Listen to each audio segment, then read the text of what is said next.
Igreja, vamos estender as mãos, vamos orar aqui pelo pastor. Amém? Nosso bom Deus, Criador dos céus e da terra, nesta noite, meu Pai amado, queremos agradecer, Pai, por este momento, esta oportunidade, Pai, de sermos alimentados pela Tua palavra nesta noite. Que o Senhor possa usar poderosamente o nosso pastor Demair, que ele seja um instrumento, Senhor, nas Tuas mãos, para que nós possamos sair daqui diferentes, edificados, cheios da Tua glória e da Tua presença, Senhor. Em nome de Jesus, abençoe ele da cabeça, da ponta da cabeça à ponta dos pés, Pai amado. Em nome de Jesus, unge com o Teu Santo Espírito, Pai querido. É o que nós te pedimos e te agradecemos em nome de Jesus. Amém.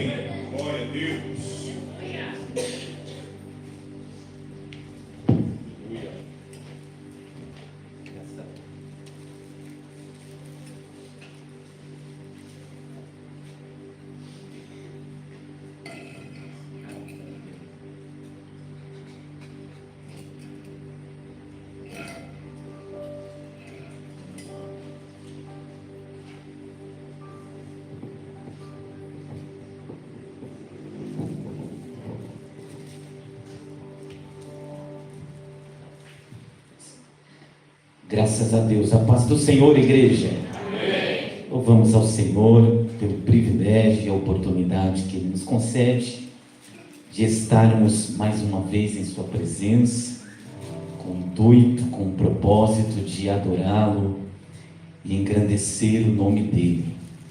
E quero agradecer também ao pastor Josemir por esta oportunidade, já convidando a você, por gentileza, que abra a tua Bíblia no Novo Testamento, a carta de Paulo aos Coríntios, a primeira carta de Paulo aos Coríntios, primeira epístola de Paulo aos Coríntios, capítulo de número 1.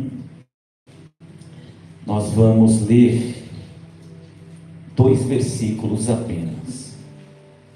1 Coríntios, capítulo 1, verso 18.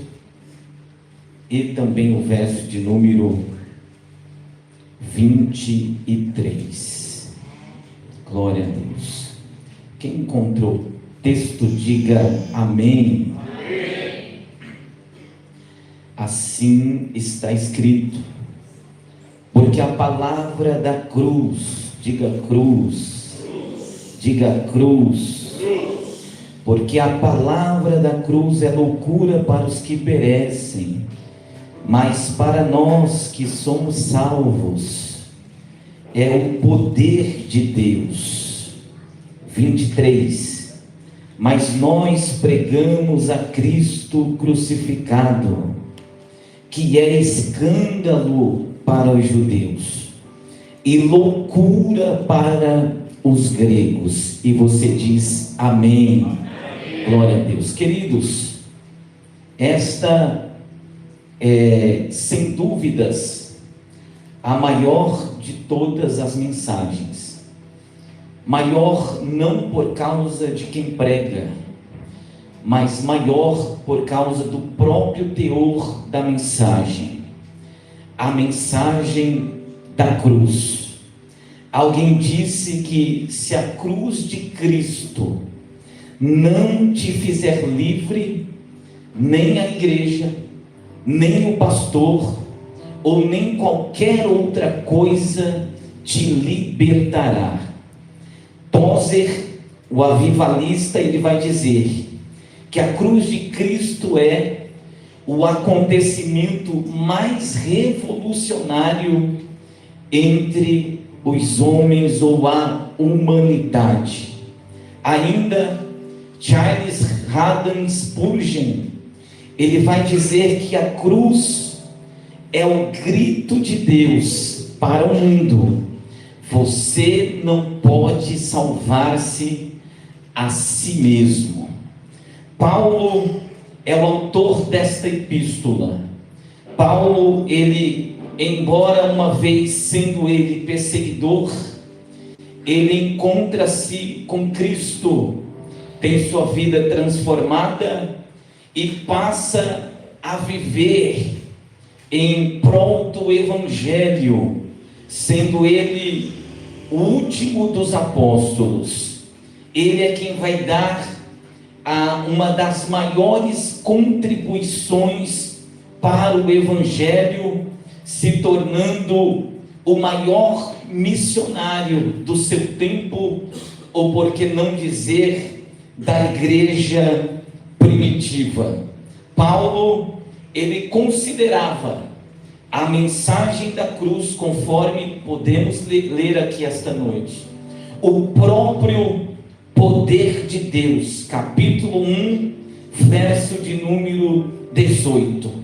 Paulo pregava com fervor, Paulo pregava com entusiasmo, Paulo pregava a mensagem da cruz com convicção, embora Paulo soubesse que para alguns a mensagem da cruz, para os que perecem, fosse loucura.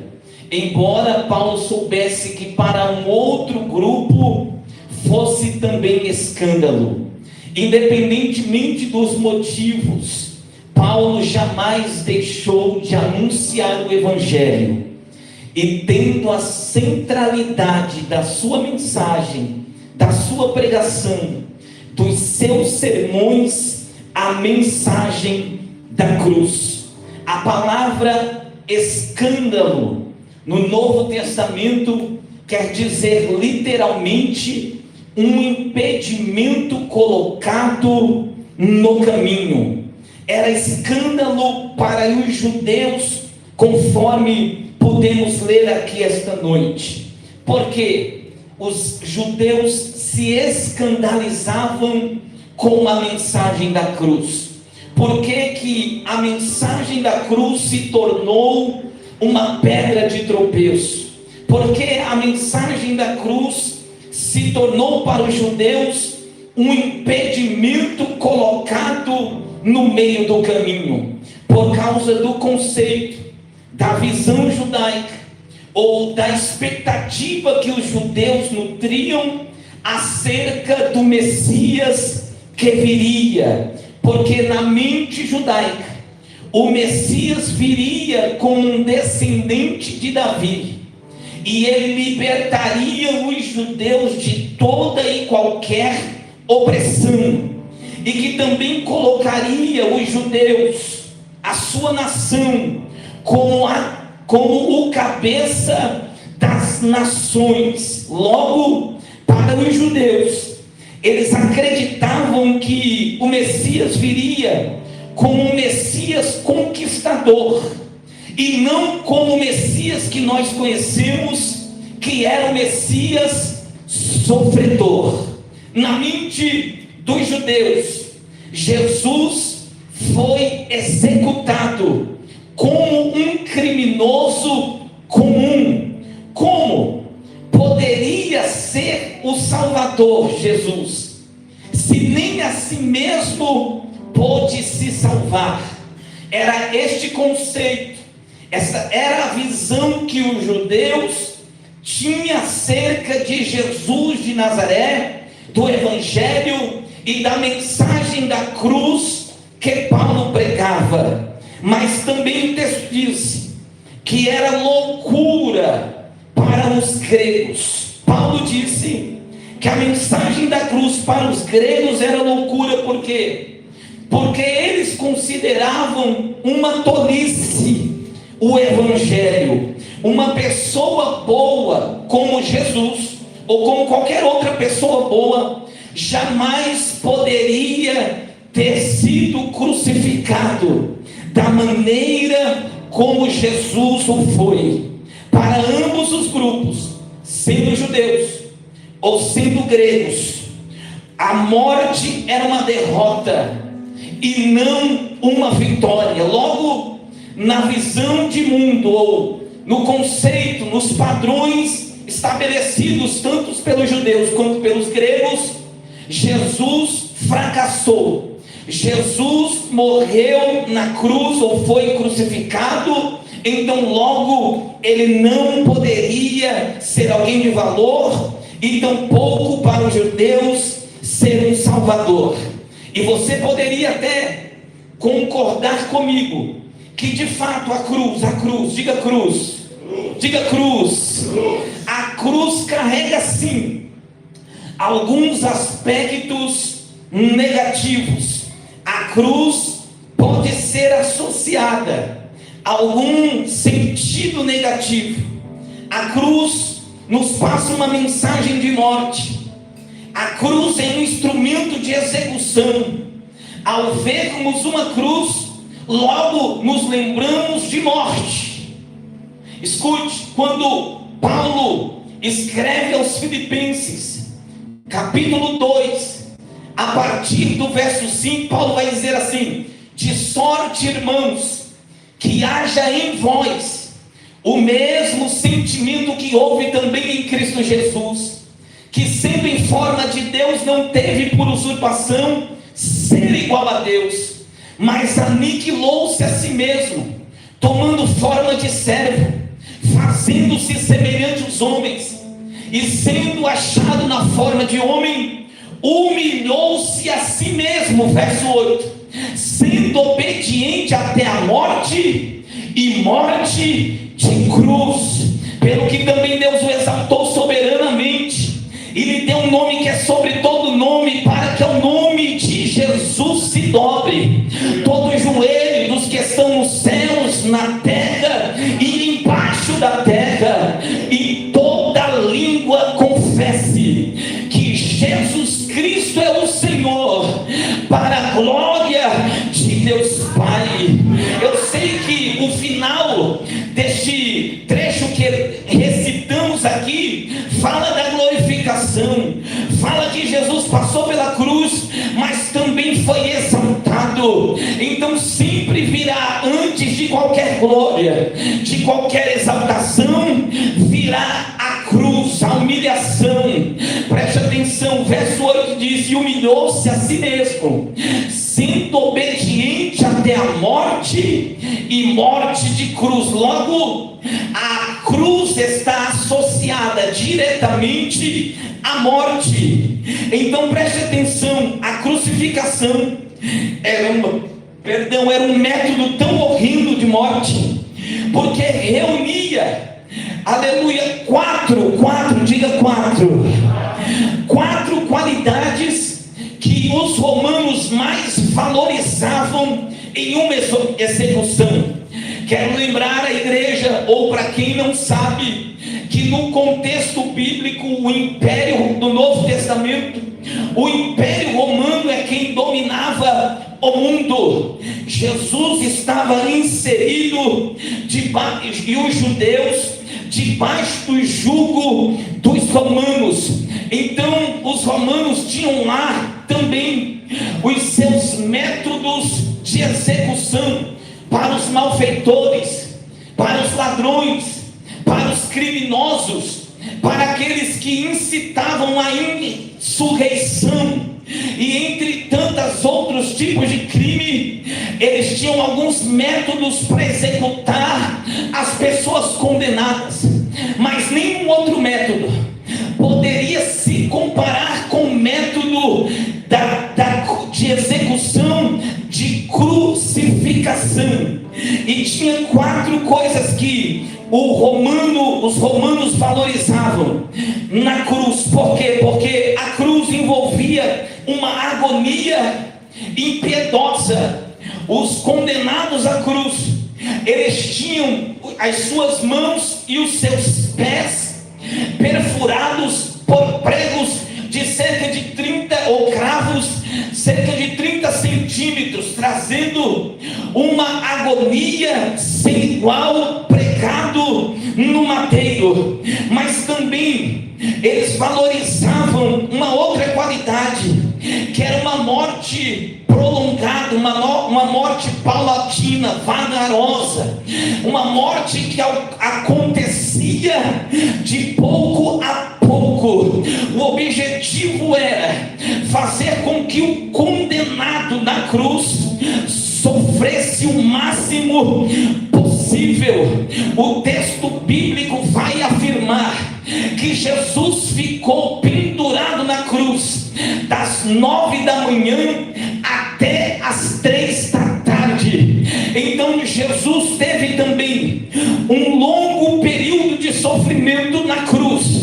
Mas lembrando aos irmãos que Jesus começou a sofrer na noite anterior de quinta-feira, já desde o Getsemane, cujo qual ele suou gotas de sangue, traído agora por Judas, ele é levado pelos soldados. Jesus vai passar por um interrogatório, Jesus vai ser preso, Jesus vai ser açoitado por Pôncio Pilatos, e a Bíblia vai dizer que a partir dali, Jesus agora é condenado por uma incitação dos religiosos que gritava, exclamava: crucifica-o.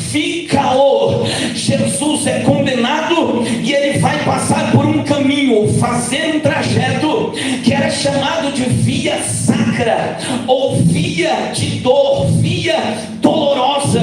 Jesus então começa a sofrer, aleluia, não na sexta-feira da paixão, mas já na noite de quinta-feira, após encerrar a ceia com os seus discípulos. Então Jesus passou por uma morte prolongada. Em terceiro lugar, a terceira qualidade que os romanos valorizavam na execução por cruz era que era um espetáculo público.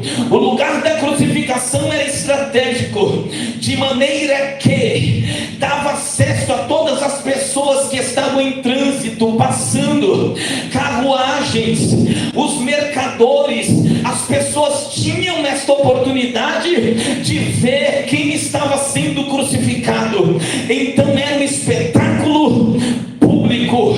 Em quarto lugar, era uma humilhação. O condenado à cruz, ele próprio tinha que levar parte da sua cruz, a parte transversal, a parte horizontal. Essa parte é chamada de patíbulo. Ela pesava cerca de 30 quilos. Jesus, após sofrer tanto na quinta-feira ainda, amanhece sofrendo e vai fazer todo o caminho da via sacra, carregando o patíbulo. Alguns eruditos creem que Jesus já estava exausto, cansado, esgotado, desidratado, após ter sido açoitado por Pôncio Pilatos. Lembra-se de que os açoites de Pôncio Pilato foi uma quarentena. Na verdade, eles sempre falavam assim: é uma quarentena menos uma, ou seja, eram 39 chibatadas. Não era um chicote normal, nem de longe parecia com um cinto que a mamãe e o papai às vezes batia nas crianças. Não. Jesus nesses açoites foi açoitado pelos algozes, uma vez que Pôncio Pilatos mandou açoitá-lo. Jesus vai passar por esses açoites. O chicote, aleluia, ele tinha um pedaço de madeira com um cabo e depois tiras de couro, e nas pontas tinha osso e tinha ferro. O nome desse instrumento de tortura era azorrague. Jesus foi, aleluia, chicoteado, e os historiadores, eles são unânimes em dizer que quando batia no condenado com esse chicote, e ao puxá-lo saía pedaço de carne, causava hemorragia, havia perda de sangue contínua. E Jesus agora, dentro dessas condições todas, ele ainda precisa levar o patíbulo.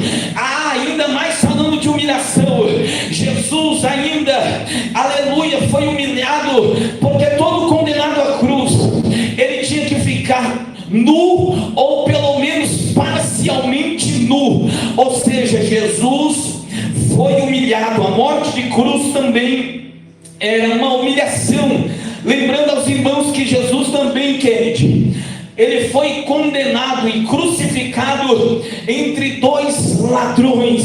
Mas preste atenção, a cruz também era símbolo de maldição.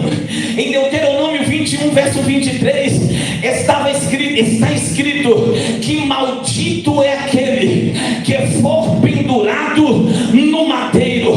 Logo a mensagem, as escrituras veterotestamentária do Antigo Testamento já dizia que era um amaldiçoado aquele que fosse pendurado no madeiro. O meu e o teu Senhor foi pendurado no madeiro. E alguém neste exato momento pode até estar se perguntando, você pode até estar se perguntando, e como é que pode?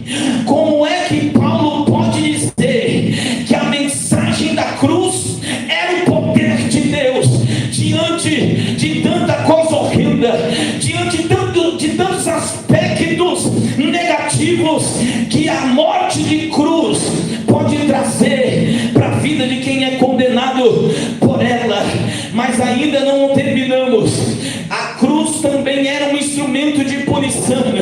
Quem fosse para lá, para a cruz, para o madeiro, estava sendo punido. Jesus foi condenado pelo tribunal do Estado, aleluia, cujo qual foi interrogado por Pilatos, aleluia. Mas a Bíblia também diz que Jesus foi condenado pelo tribunal religioso chamado Sinédrio. O Sinédrio era a suprema corte religiosa em Jerusalém e tinha também poder para julgar, aleluia, as pessoas. Jesus foi interrogado, aleluia, pelo sumo sacerdote e foi condenado. Sabe por quê? Porque Jesus foi condenado de blasfemo. O sumo sacerdote perguntou: então declara-me se tu és o filho do Deus bendito. Jesus disse: eu o sou. E quando Jesus disse eu sou, aleluia, os sacerdotes que estavam ali presentes, eles rasgaram as suas vestes, eles batiam na sua própria boca e diziam: blasfemo, blasfemo, ele é digno de morte, digno de condenação. Quando Jesus disse eu sou, Jesus disse, era como se Jesus estivesse dizendo: eu sou Deus. Já que ele é filho de Deus, ele também é Deus. Mas ele foi condenado pelo tribunal do Estado. Quando ele disse eu sou, aleluia, ele é como se ele estivesse se declarando Deus sim, mas também é como se ele estivesse dizendo: eu também sou um imperador, eu nasci para ser um imperador, eu vou subjugar os romanos. E é por isso que Jesus também foi condenado pelo tribunal do Estado com insurreição. Quando o sumo sacerdote perguntou: tu és o filho do Deus bendito? Ele disse: eu o sou. Eles não entendiam a identidade, a origem e o propósito, a missão da vida de Jesus de Nazaré. Mas graças a Deus que eu e você aqui esta noite sabemos quem é Cristo Jesus, sabemos o porquê ele veio e a sua vinda, o que causou na história da humanidade. Jesus dividiu a história da humanidade em duas partes: antes de Cristo e depois de Cristo. O mundo nunca mais foi o mesmo depois que o Filho de Deus se manifestou, trazendo a salvação para todo aquele que crê no nome dele. Aleluia. Então, diante dos tribunais nos quais Jesus foi acusado, ele foi tanto sentenciado e condenado pelo Estado e também pelo tribunal religioso, o Sinédrio. E diante dessa realidade negativa de cruz, de morte, maldição, punição, justiça, porque Paulo insistia, irmãos, ele disse que a mensagem da cruz era loucura, mas para os que perecem, mas para nós que somos salvos, para nós que somos salvos, para nós que somos salvos, repita comigo: para nós que somos salvos. Diga: para nós porque somos salvos. É o poder de Deus, aleluia. Oh, aleluia.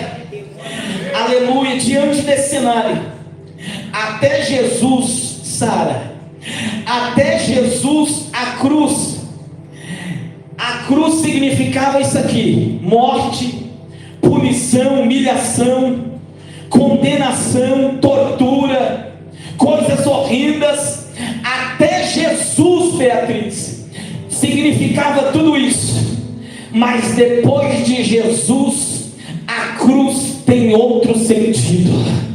Depois que Jesus morreu na cruz, a cruz que ora, até então, tinha um aspecto, um peso da negatividade, um peso simplesmente de condenação, de humilhação, de tortura e de coisas horrendas. Depois que Jesus morreu na cruz, tudo mudou. Diga, tudo mudou. Porque é assim, irmãos, uma coisa é antes de Jesus e outra coisa é depois de Jesus, Carol. Tudo muda, Ezequiel. Tudo muda, meus amados irmãos, depois de Jesus. Depois de Jesus é tudo diferente. Você pode dizer para quem está do seu lado, só para saber se ele está vivo aí, diga: depois de Jesus é tudo diferente. Por quê, pastor? Porque Jesus muda tudo, irmãos. Se tem alguém que definitivamente muda o ser humano e o significado, o sentido das coisas, é Jesus de Nazaré. O Estado não pode mudar ninguém.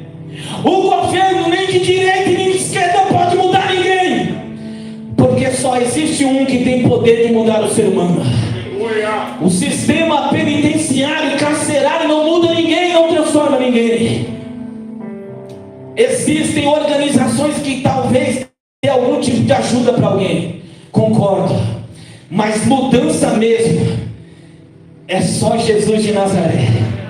Por quê? Porque Jesus tem o poder, querido, de mudar o ser humano de dentro para fora. A mudança começa no interior. E em Jesus somos feitos novas criaturas para a glória de Deus. Aleluia! Ela significa morte, a cruz sim. Mas quando Paulo olha para Jesus nela, ele diz: eu tenho agora um motivo para pregar. Quando Paulo olha para Jesus na cruz, aleluia, aleluia, Paulo, ele vai dizer: agora eu tenho argumento, agora eu tenho uma motivação diferente, agora eu tenho um motivo para pregar. Por quê? Porque tem alguém que morreu nela no meu lugar. Jesus morreu na cruz no meu, no seu, no nosso lugar. Romanos 4:25, se puder jogar aqui na tela, diz assim: o qual por nossos pecados foi entregue e ressuscitou para nossa justificação. Jesus foi entregue pelo meu e o teu pecado na cruz, mas ele ressuscitou, e junto à sua ressurreição nos trouxe a justificação. Diga justificação. Justificação jamais será mérito humano, irmãos. É só Jesus que pode nos justificar perante Deus. Diga glória a Deus por isso. O que é justificação? É ser declarado justo. É como se estivéssemos num tribunal cheio de problemas, cheio de condenações na nossa conta, nossa lista, a nossa capivara puxada estava horrível, e estamos num tribunal diante de juízes, aleluia, e do grande juiz, e aí vem o juiz e nos declara justo. Por que ele nos declarou justo? Porque alguém pagou a conta no nosso lugar. Diga glória a Deus. Alguém pagou a dívida, alguém pagou o preço para que eu e você pudéssemos ser justificados. Então, quando Deus olha para ti, olha para mim, olha para nós, olha para a igreja, Ele não vê condenados. Antes sim, mas agora em Cristo Jesus é diferente. Ele não vê mais condenados, Ele não vê mais pecadores, Ele vê justificados. E sabe de uma coisa, irmãos, que eu mais acho lindo nisso tudo? É que nada pode mudar essa realidade. Já fomos justificados em Cristo e ponto final. Está em Jesus, permanece nele, a tua fé é inabalável nele, está justificado, o diabo não pode te acusar. É por isso que Paulo aos Romanos capítulo 8, ele vai começar assim: portanto agora. Por que agora, Paulo? Porque antes era diferente, mas agora, Diego, portanto agora, nenhuma condenação há para aqueles que estão aonde? Em Cristo Jesus. Aleluia, aleluia, aleluia. Eu estou em Cristo. Olha para quem está do seu lado, vê se ele tem cara de quem está em Cristo ou não. Oh glória, está em Cristo aí, está em Cristo, eu estou aqui. Eu estou em Cristo aqui, você está em Cristo aí, e não existe acusação contra a minha e a tua vida.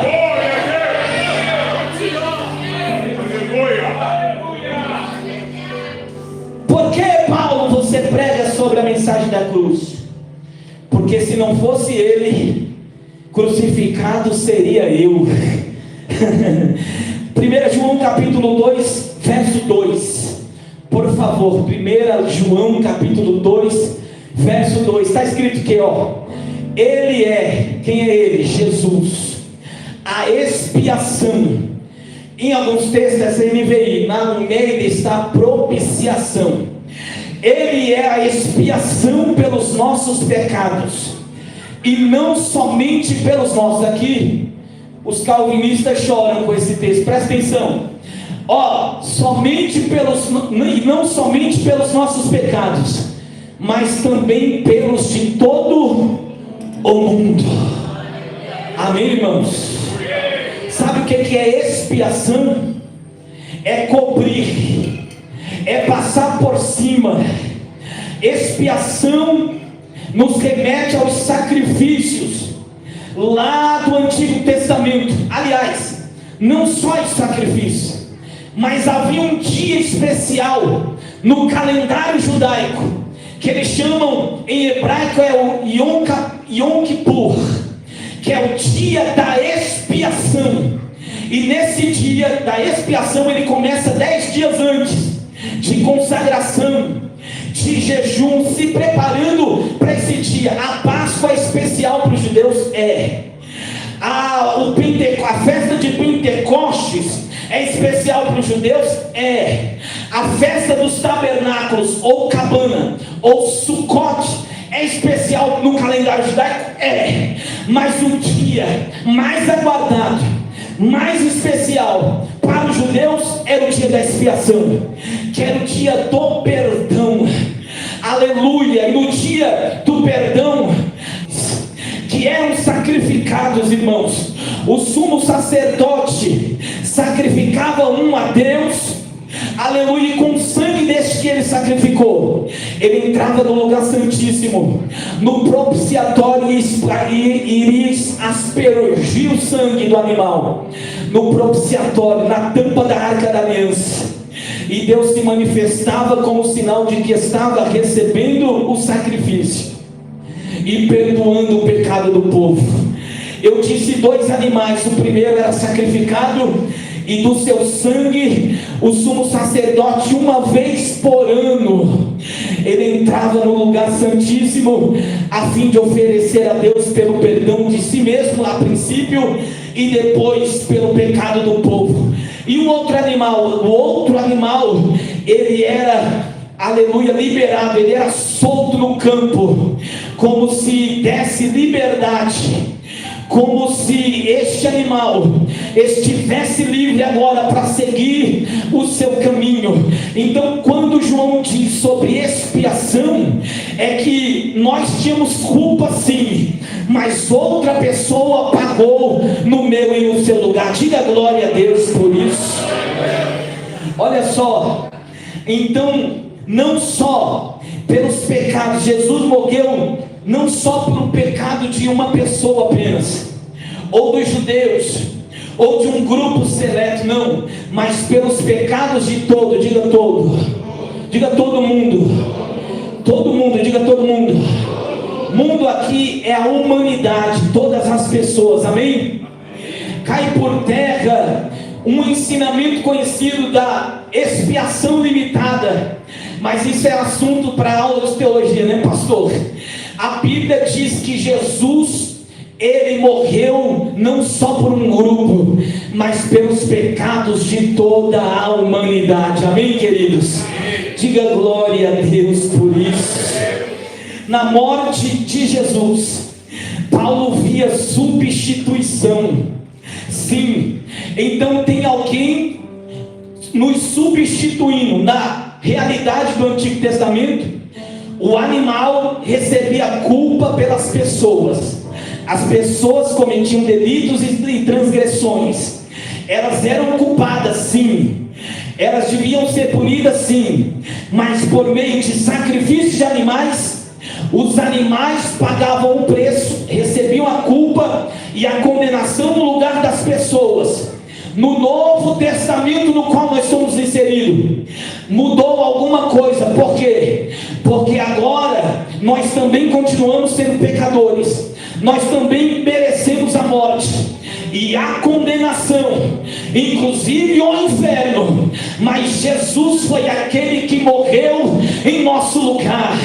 Na antiga aliança, todo dia tinha que morrer animal pelo pecado do povo, mas Jesus cometeu, ele se entregou, ele se entregou uma única vez pelos nossos pecados e já nos perdoou a dívida de toda a nossa vida.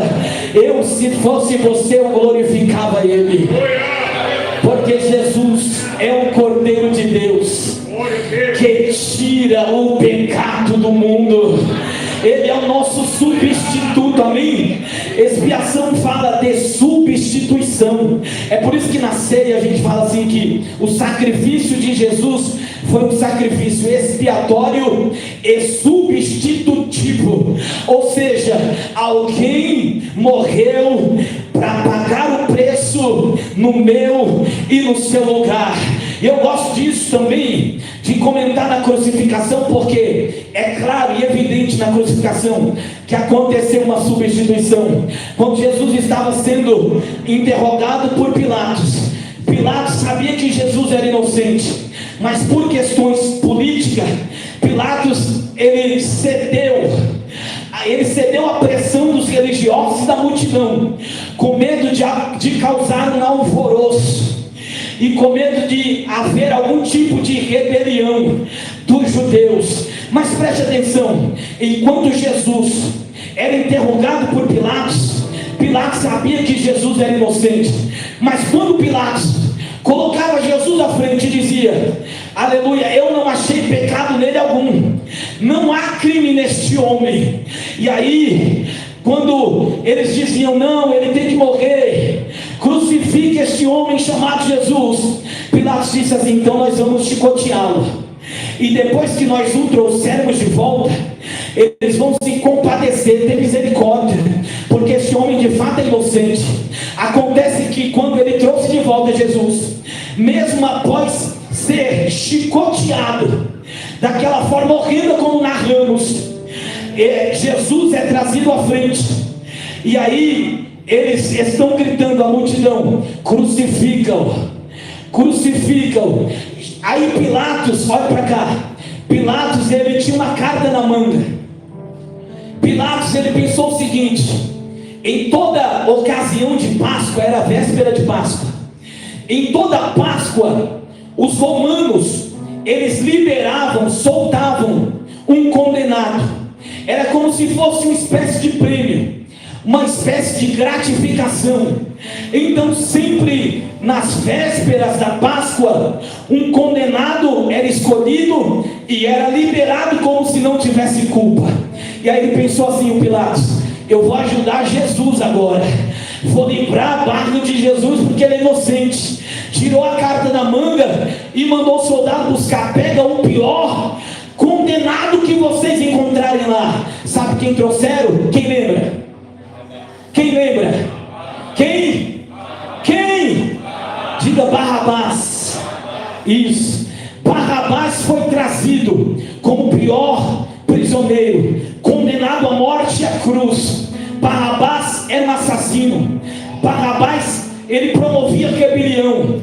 Barrabás era ladrão e merecia a morte. A conta dele era grande junto ao Estado e devia pagar o preço, pagar com morte e morte de cruz. Essa era a carta na manga de Pilatos, porque na mente de Pilatos está pensando assim: quando eu mostrar Barrabás, ninguém gosta desse camarada, todo mundo odeia Barrabás e sabe bem quem ele é. Não é possível que essa multidão, ao invés de escolher Jesus para ser liberado, Barrabás para ser liberado, vão querer liberar Jesus. Mas preste atenção, para surpresa de Pilatos, eles disseram: solte Barrabás e crucifique Jesus. E aí é que entra o que a gente está falando aqui. Barrabás, ele foi substituído. Aleluia. Por quê? Porque Barrabás, ele tem uma representatividade no texto aqui. Quem é Barrabás? Barrabás somos nós. Eu sou Barrabás. Você é Barrabás. Quem cometeu os crimes? Fomos nós. Quem merecia a condenação? Somos nós. Quem merecia ir para a cruz? Somos nós, Barrabás. Mas o que a gente vai ver na cruz é o seguinte: é o inocente sendo condenado e o criminoso sendo absolvido. Todas as vezes que você olhar para a cruz, você deve se lembrar desta realidade, que você, eu, nós somos Barrabás, mas por um livramento de Deus, por um agir de Deus, alguém inocente tomou o meu e o teu lugar. Era para sermos crucificados, mas agora nós, os criminosos, estamos livres, porque Jesus morreu em nosso lugar.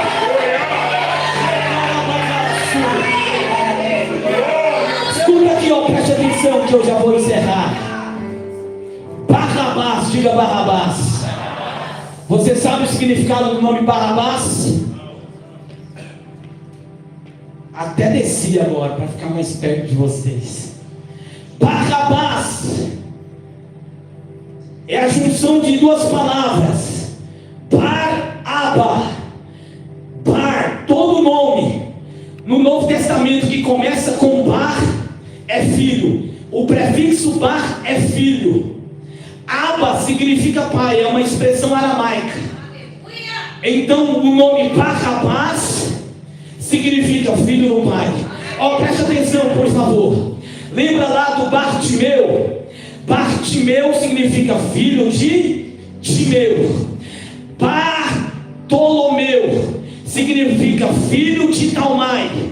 Barnabé significa filho da consolação. Jesus chamou a Pedro de Simão Bar-Jonas.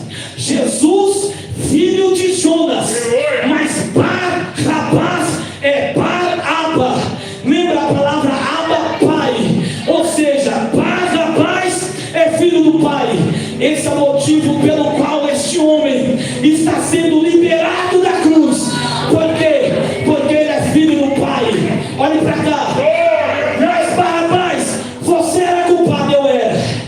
Mas acontece que agora eu sou filho do pai. Barrabás, você é um assassino, eu fui um assassino, mas agora eu sou filho do pai. Barrabás, você é um homicida e ladrão, eu era tudo isso, mas agora eu sou filho do pai. Sonha que ela mandou comandar, e que mandou comandar a Suribicaia. Tem filho do Pai aqui esta noite. Tem filho do Pai aqui esta noite.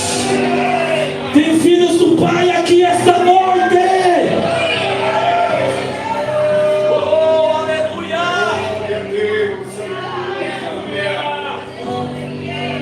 Seu Deus. Escute. Barrabás foi solto. Jesus foi condenado em nosso lugar. E o que é a ceia do Senhor? A ceia do Senhor, ou a Santa Ceia, Lucas, é um culto de ação e graças. Diga glória a Deus. Todo mês tem culto de ação e graças aqui nesse lugar. Por quê? Porque nos assentamos à mesa e nos recordamos de tudo isso que está sendo pregado, de toda a via dolorosa, da injustiça que foi feita sim aos olhos do homem, mas dentro do plano divino era a única forma de nos salvar, entregando o seu próprio filho. Lembra?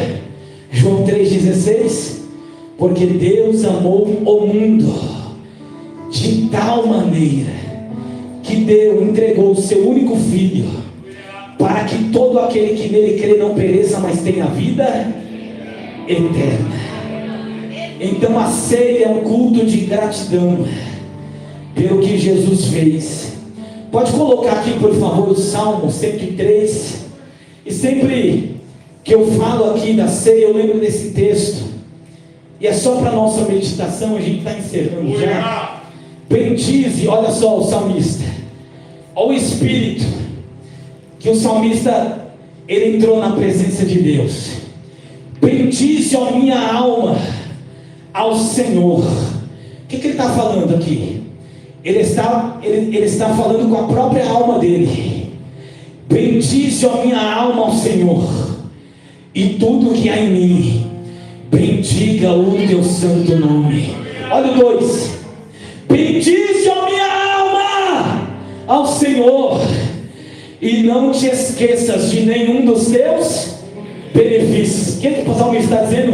Ele está brigando com a alma, dizendo: ô alma, deixa de ser grata, alma. Ô alma, anima mais um pouco, alma. Eu sei que você está passando dificuldade. Eu sei que tem tribulações ao longo da nossa história. Ei, Genivaldo, eu sei que é difícil a jornada, mas você precisa brigar. Márcia, você precisa brigar, aleluia, com a tua alma, e dizer: ei alma, bendiga a minha alma ao Senhor. Diga para a tua alma aí: ei alma, adore a Ele, louve a Ele, bendiga a Ele, porque Ele me salvou dos meus pecados. Não te esqueças. Sabe por quê? Porque corre o risco, Ele corre o risco da gente entrar aqui e se esquecer dos benefícios que Deus já fez e tem feito todo dia. Sim, Débora, todo dia Deus tem benefício para a nossa vida.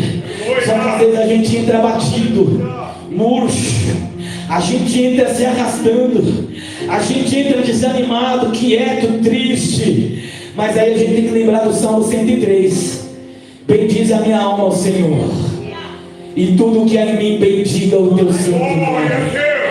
Bendize, ó minha alma, ao Senhor, e não te esqueças, chacoalhe a tua alma aí esta noite, não te esqueças de nenhum dos seus benefícios. Tem benefício da parte de Deus aí, amém? Aleluia. Pastor, como Paulo podia se gloriar na cruz, se era um instrumento de punição, porque se foi punido um transgressor no meu lugar, então eu não devo mais nada. Se a gente encontrasse Barrabás pelas ruas, aleluia, a gente encontra, e tem que estar cheio de Barrabás aqui essa noite, aleluia, e dizia assim, e perguntar: e aí Barrabás, está tudo bem? Agora tá, porque eu recebi um livramento.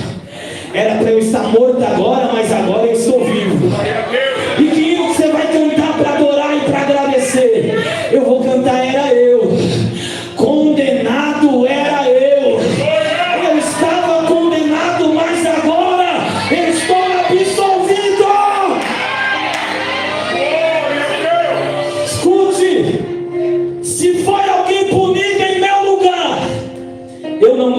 mais nada, e eu não devo mais nada aqui, olhe para cá, é para dar glória a Deus, amém? Então dá glória a Deus aí. Pastora, eu ouvi uma pesquisa esta semana que 60% dos brasileiros adultos estão inadimplentes, estão endividados, não conseguem pagar as suas contas. 60%. E aí quando eu leio aqui nas escrituras que alguém pagou a minha dívida, eu tenho que dar glória a Deus. Olhe para cá porque você vai entender a comparação.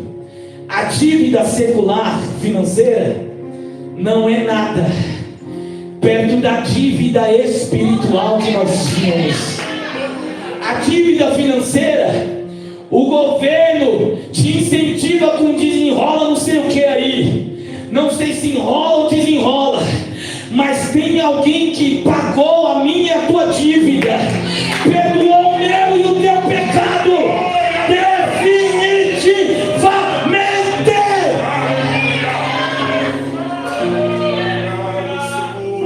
Aleluia, ele assumiu a minha dívida, ele foi punido no meu lugar, pagou o que eu devia a Deus. Quem pode adorar a Ele essa noite? Ele quitou a minha e a tua dívida, a nossa dívida. João 19:30, dá para colocar aqui?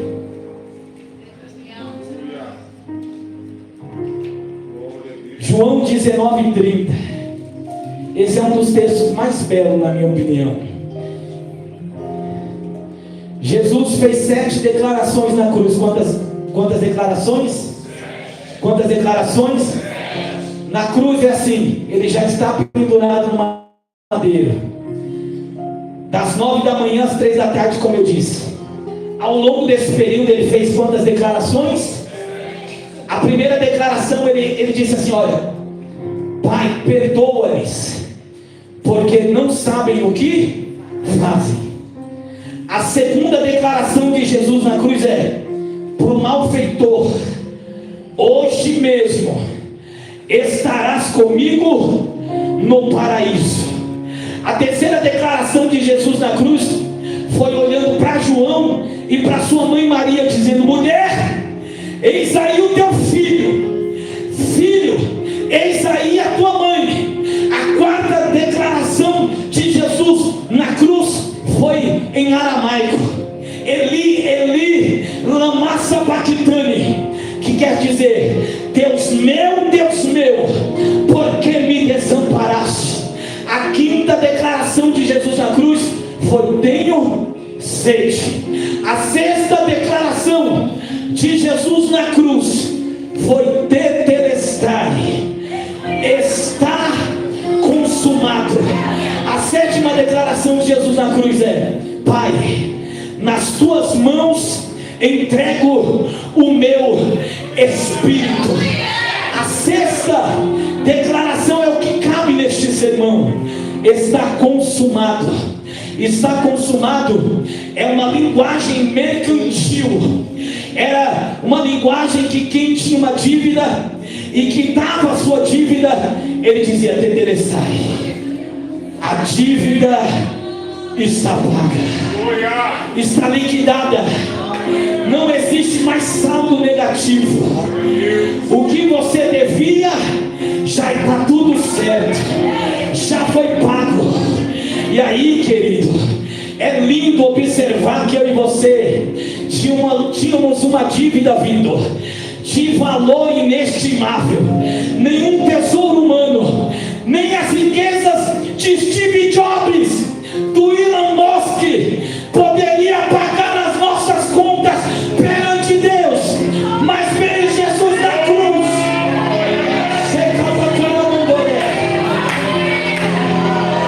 E ele pagou antes de entregar o Espírito a Deus.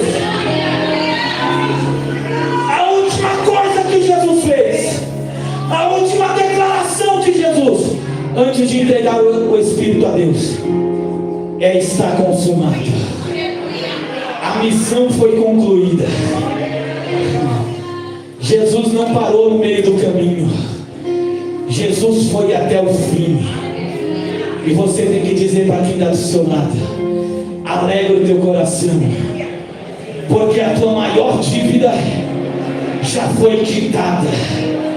Diga: os céus já perdoou todas as tuas dívidas, todos os teus pecados, do passado, do presente, do futuro. Diga: está consumado. Diga: tetelestai.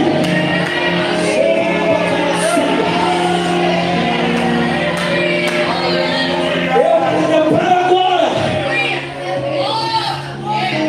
Eu paro agora. Só lança aqui, por favor, Colossenses 2,14. Eu paro agora. Colossenses 2,14. Olha o que Paulo disse para a igreja de Colossos: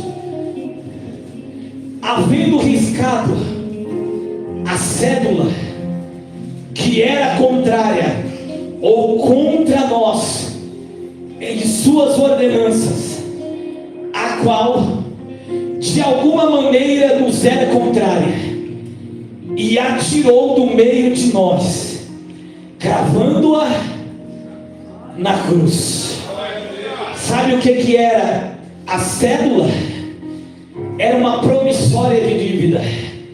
A cédula era um escrito de dívida. Todas as pessoas que deviam, todas as pessoas que cometiam crime ou tinham uma dívida perante o Estado era lei, tinha uma promissória, tinha uma cédula, tinha um documento contendo a dívida que ele tinha.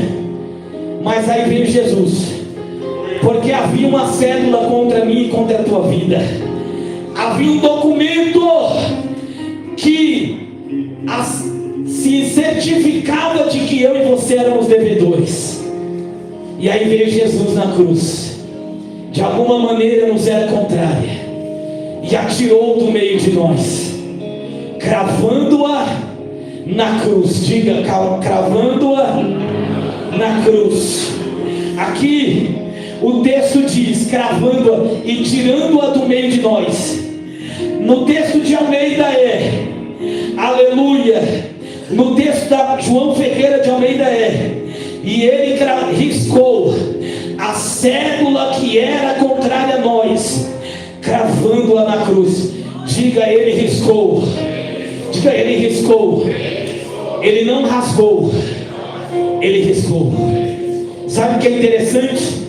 É que se você rasga, pastor, você não tem como provar se isso foi pago ou não. Mas quando está riscado, você comprova que foi pago.